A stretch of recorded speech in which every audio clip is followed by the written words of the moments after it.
नमस्कार दोस्तों, अगर आपको भी भारत और इंग्लैंड के बीच खेला गया तीसरा टी20 मुकाबला पसंद आया हो तो इस वीडियो को दिल से एक लाइक जरूर करें। दोस्तों, 5 मैचों की टी20 श्रृंखला का तीसरा और अब तक का सबसे रोमांचक, सांसों को रोक देने वाला महामुकाबला आज क्रिकेट इतिहास की 2 बड़ी टीमें भारत और इंग्लैंड के बीच निरंजन शाह स्टेडियम राजकोट में खेला गया। ऐसे में मुकाबले की शुरुआत हुई भारत के टॉस जीतने को लेकर। जी हां, आज के इस रोंगटे खड़े कर देने वाले महामुकाबले में कप्तान सूर्य कुमार यादव ने टॉस जीता और पहले गेंदबाजी करने का फैसला किया और विपक्षी टीम इंग्लैंड को बल्लेबाजी के लिए आमंत्रित किया था। फिर मुकाबला शुरू हुआ। रनों की बारिश करने के इरादे से इंग्लैंड की ओर से बेन डकेट और फिलिप साल्ट ओपनिंग बल्लेबाजी करने के लिए मैदान में उतरे। दोस्तों, इन दोनों ही बल्लेबाजों के कंधों पर इस महामुकाबले में अपने टीम को एक विस्फोटक ओपनिंग शुरुआत दिलाने की बड़ी जिम्मेदारी थी। लेकिन दोस्तों, आज एक बार फिर इस तीसरे टी20 मुकाबले में इंग्लैंड की शुरुआत काफी खराब रही। जी हां, और आते ही दूसरा ओवर लेकर आए टीम इंडिया के बेहतरीन गेंदबाज हार्दिक पांड्या ने तीसरी ही गेंद पर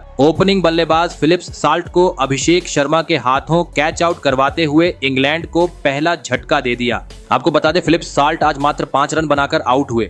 ऐसे में जल्दी ही पहला झटका लग जाने के बाद अब इंग्लैंड की ओर से मैदान में उतरे कप्तान जोस बटलर। दोस्तों, पावर प्ले में आज इंग्लैंड के बल्लेबाजों के खिलाफ टीम इंडिया की घातक गेंदबाजी मैदान में देखने को मिल रही थी, जिस कारण क्रीज पर मौजूद जोस बटलर और ओपनिंग बल्लेबाज बेन डकेट को रन बनाने में काफी ज्यादा कठिनाई का सामना करना पड़ रहा था। हर ओवर से 3 से 4 ही रन देखने को मिल रहे थे। लेकिन दोस्तों, तभी चौथे ओवर की तीसरी गेंद पर स्ट्राइक पर खड़े बल्लेबाज बेन डकेट ने अपने हाथ खोले और गेंदबाजी कर रहे हार्दिक पांड्या को लगातार 3 करारे चौके जड़ दिए और साथ ही पावर प्ले के चौथे और अंतिम ओवर में भी अपने बल्लेबाजी का बेहतरीन मुजाहरा पेश करते हुए शानदार शॉट जड़े और पावर प्ले का 6 ओवर का खेल खत्म होने तक टीम को 52 रनों तक पहुंचा दिया। दोस्तों, देखा जाए तो इंग्लैंड को जिस शुरुआत की जरूरत थी वह आज पावर प्ले में मिल चुकी थी, लेकिन अब मैदान पर मौजूद बटलर और बेन डकेट के कंधों पर जिम्मेदारी थी कि वह पावर प्ले के बाद भी अपना बेहतरीन खेल दिखाएं और तेज गति से विस्फोटक अंदाज में बल्लेबाजी करते हुए टीम का स्कोर तेज गति से आगे बढ़ाए। दोस्तों, ऐसा ही कुछ अंदाज मैदान में मौजूद बल्लेबाजों से देखने को भी मिला। जी हां, पावर प्ले खत्म हो गया, लेकिन दोनों ही खिलाड़ियों का बल्ला आज इस तीसरे टी20 मुकाबले में रुकने का नाम नहीं ले रहा था और ओवर में दोनों ही बल्लेबाज आक्रामक शॉट जड़ते हुए अब राजकोट में चौकों छक्कों की बरसात कर रहे थे, जिस कारण देखते ही देखते अब इस जोड़ी ने 50 से अधिक रनों की साझेदारी भी निभा डाली। ऐसे में दोस्तों, इंग्लैंड की यह आगे बढ़ती हुई साझेदारी देख अब कप्तान सूर्य कुमार यादव के चेहरे पर भी टेंशन साफ दिखाई दे रही थी, जिस कारण अब जल्द से जल्द इस जोड़ी को तोड़ना जरूरी हो चुका था। और दोस्तों, आखिरकार यह काम करके दिखाया एक बार फिर टीम इंडिया के बेहतरीन गेंदबाज वरुण चक्रवर्ती ने, जिन्होंने ओवर की अंतिम गेंद पर इंग्लैंड के कप्तान बटलर को विकेट कीपर संजू सैमसन के हाथों कैच आउट करवाते हुए भारतीय टीम को दूसरी सफलता दिला दी। आपको बता दें, जोस बटलर 24 रन बनाकर आउट हुए, लेकिन दूसरी छोर पर खड़े ओपनिंग बल्लेबाज बेन डकेट ने भारतीय गेंदबाजों के खिलाफ अपना बेहतरीन खेल जारी रखा और कुछ ही देर बाद इस तीसरे टी20 मुकाबले में अपना धमाकेदार 50 जड़ दिया। दोस्तों, बेन डकेट आज एक बेहतरीन लय में नजर आ रहे थे, परंतु तभी 50 होने के बाद वह भी अपना धैर्य खो बैठे और 10वें ओवर में अक्षर पटेल की गेंद पर बड़ा शॉट खेलने के चक्कर में बाउंड्री पर कैच आउट होते हुए अपना कीमती विकेट गवा बैठे। आपको बता दें, बेन डकेट 50 रन की पारी खेल आउट हुए। ऐसे में 2 सेट बल्लेबाज पवेलियन लौट जाने के बाद अब इंग्लैंड की ओर से मैदान में उतरे हैरी ब्रूक और विस्फोटक बल्लेबाज लियाम लिविंगस्टोन। लेकिन दोस्तों, टीम इंडिया की घातक गेंदबाजी के सामने बेन डकेट के आउट होने के बाद इंग्लैंड का विकेट गिरने का सिलसिला रुकने का नाम नहीं ले रहा था। जी हां, क्योंकि इसके बाद मैदान में उतरे हैरी ब्रूक भी ज्यादा वक्त भारतीय गेंदबाजों का सामना नहीं कर पाए और मैच के 12वें ओवर में रवि बिश्नोई की गेंद पर सीधा क्लीन बोल्ड होते हुए पवेलियन का रास्ता नाप लिए। आपको बता दें, हैरी ब्रूक 8 रन बनाकर आउट हुए। लेकिन दोस्तों, असली मजा मैच के 14वें ओवर में देखने को मिला, जहां पर गेंदबाजी करने आए वरुण चक्रवर्ती ने इस बार इंग्लैंड को एक ही ओवर में दोहरा झटका दे दिया। जी हां, पहले तीसरी गेंद पर जेमी स्मिथ को कैच आउट करवाते हुए पवेलियन का रास्ता दिखाया, तो वहीं अगले ही गेंद पर नए बल्लेबाज जेमी ओवर्टन का भी पत्ता साफ कर दिया। आपको बता दें, जेमी स्मिथ जहां 6 रन बनाकर आउट हुए, तो वही जेमी ओवर्टन आज अपना खाता भी नहीं खोल सके, जिस कारण दोस्तों अब एक वक्त बेहतरीन स्थिति में नजर आ रही इंग्लैंड काफी ज्यादा दबाव में आ चुकी थी, क्योंकि अब 6 बड़े बल्लेबाज पवेलियन लौट चुके थे। ऐसे में अब लग रहा था बचे हुए बल्लेबाजों से साझेदारी देखने को मिलेगी, लेकिन दोस्तों, वरुण चक्रवर्ती का तूफान आज रुकने का नाम नहीं ले रहा था, क्योंकि एक ओवर बाद एक बार फिर वरुण चक्रवर्ती ने अपना आतंक मचा दिया और एक बार फिर इंग्लैंड को एक ही ओवर में दोहरा झटका दे दिया और इस बार उनके जादुई गेंदबाजी का शिकार बने ब्रायडन कार्स और जोफ्रा आर्चर। ऐसे में दोस्तों अब परिस्थितियों को देखते हुए टीम इंडिया पूरी तरीके से इंग्लैंड पर हावी हो चुकी थी और अब लग रहा था इंग्लैंड 150 रन भी स्कोरबोर्ड पर लगाने में सफल नहीं हो पाएंगे। परंतु इसके बाद मैदान में मौजूद सेट बल्लेबाज लिविंगस्टन ने भारतीय गेंदबाजों पर ढाबा बोल दिया और छक्कों में डील करते हुए टीम का स्कोर 150 रन के पार पहुंचा दिया। परंतु दोस्तों मैच के 18वें ओवर में वह भी गलती कर बैठे और सीमा रेखा के पास कैच आउट होते हुए पवेलियन की राह पकड़ लिए। आपको बता दें लियाम लिविंगस्टोन 43 रन बनाकर आउट हुए।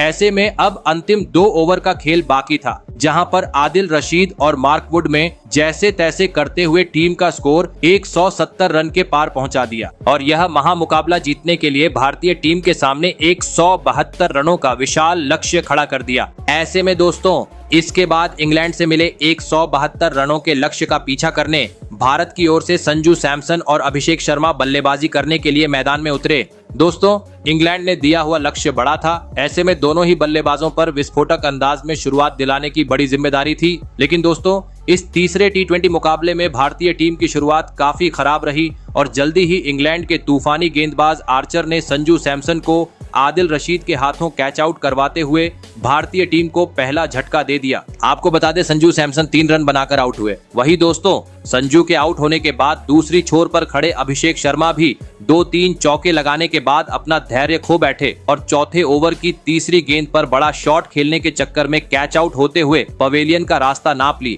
आपको बता दूं अभिषेक शर्मा 24 रन बनाकर आउट हुए। ऐसे में दोनों ही ओपनिंग बल्लेबाज पेविलियन लौट जाने के बाद अब मैदान में उतरे कप्तान सूर्य कुमार यादव और आते ही एक तेज तर्रार चौके के साथ उन्होंने अपने पारी का आगाज कर दिया। परंतु दोस्तों एक अच्छी शुरुआत मिलने के बावजूद वह आज एक बार फिर टीम के लिए बहुमूल्य पारी खेलने से पूरी तरह चूक गए और पावर प्ले के अंतिम ओवर में मार्क वुड की गेंद पर खराब शॉट खेलते हुए अपना विकेट गवा बैठे। आपको बता दें सूर्य कुमार यादव 14 रन बनाकर आउट हुए। दोस्तों पावर प्ले में ही 3 बड़े बल्लेबाज पेविलियन लौट जाने के चलते टीम इंडिया की मुश्किलें अब काफी ज्यादा हद तक बढ़ चुकी थी, जिस कारण अब पावर प्ले के बाद मैदान में मौजूद तिलक वर्मा और हार्दिक पांड्या को अपना बेहतरीन खेल दिखाना जरूरी था। परंतु दोस्तों पावर प्ले के बाद भी टीम इंडिया का विकेट गिरने का सिलसिला जारी रहा और इस बार इंग्लैंड के गेंदबाजों का शिकार बने तिलक वर्मा, जिन्हें आदिल रशीद ने सीधा क्लीन बोल्ड करते हुए महज 18 रन पर पवेलियन का रास्ता दिखाया। दोस्तों लगातार विकेट गंवाने के चलते अब इंग्लैंड की गेंदबाजी भारतीय बल्लेबाजों पर हावी हो चुकी थी और ऐसा ही कुछ मैदान में देखने को भी मिल रहा था।